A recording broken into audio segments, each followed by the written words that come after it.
Hey, so I am back to make a cake. So I'm making this sweet potato cake, and this is a great cake. I'll put it in the description.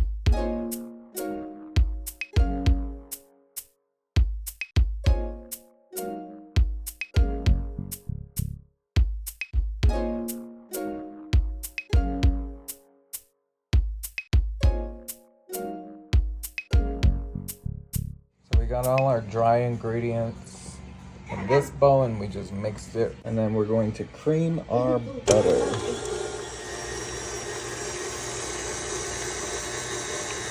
Now we're gonna add our sugar.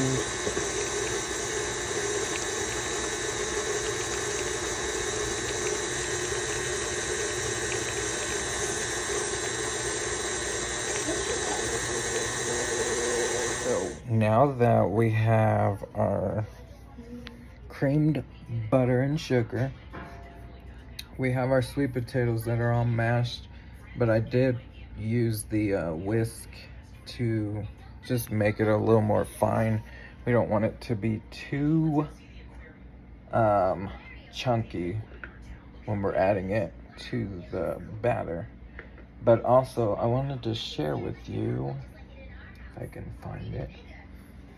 Bam, nutmeg. This is a vitality oil, so you can add it to your baked goods. All you need is 1 drop, maybe 2 if you want it a little stronger. But ginger, nutmeg, and cinnamon. So we have all 3. We can add 1 drop of each into this. So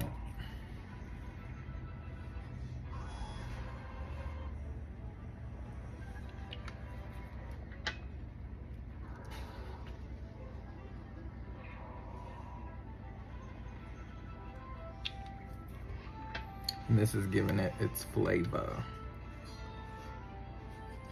You don't have to add any seasoning to your sweet potato, but I don't want my sweet potato to just be plain Jane.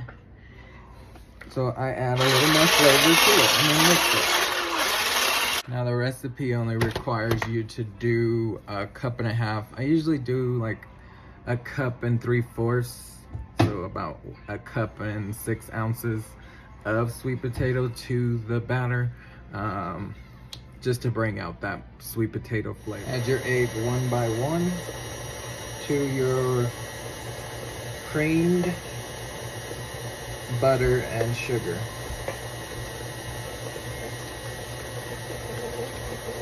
Do not forget your vanilla. He wants to eat more candy. Yeah.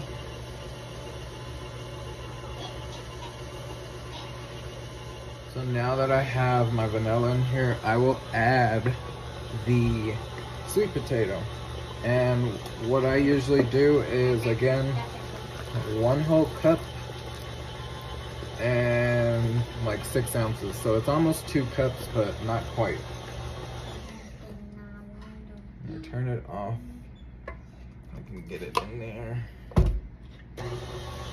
So here's what it looks like. So you can see some chunks of sweet potato, but it's not like super chunky.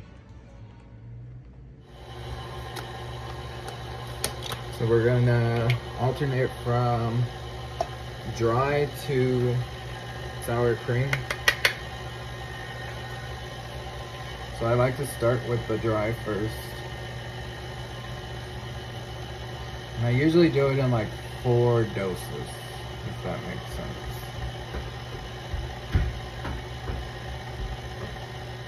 I'm just gonna alternate between the 2. Mom, you're eating all my candy. So that was probably like 1/4 cup. You can measure it. I'm pretty good at eyeballing. Bye.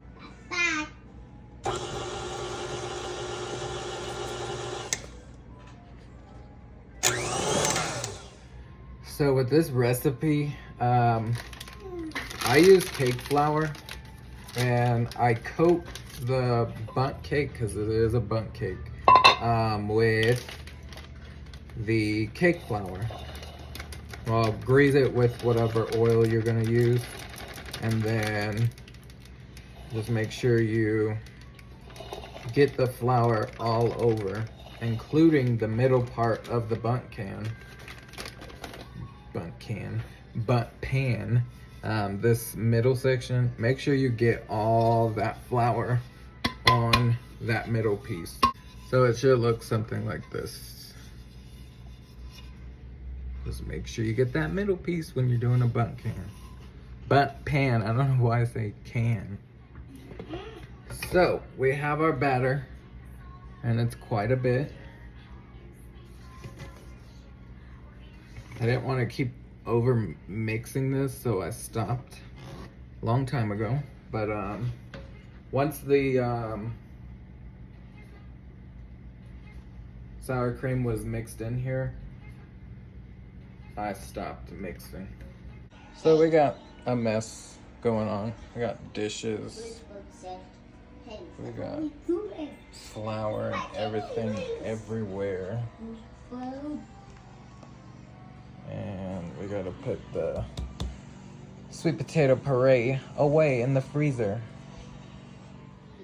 So, how I like to clean? Some of you already know how I like to clean, but if you're new to the channel, I like to use plant-based products to clean any surface in my home, and that cleaner is Thieves.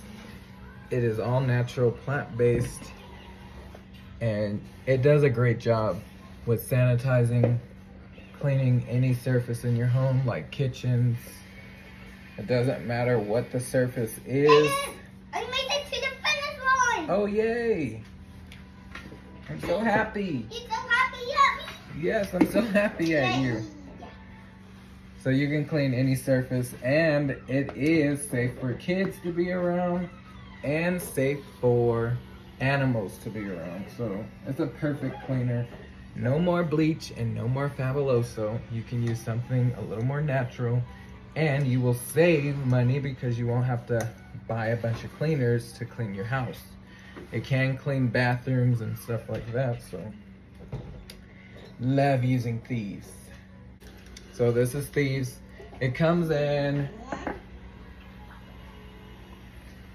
this is the old bottle, but this is one capsule to a spray bottle, preferably a glass spray bottle, and you fill the rest of the way with water and you can clean any surface. So let's get to it. So I usually let it sit for a sec. The only thing I am going to wipe down is my machine. So this is my KitchenAid that I got years back for a Christmas present.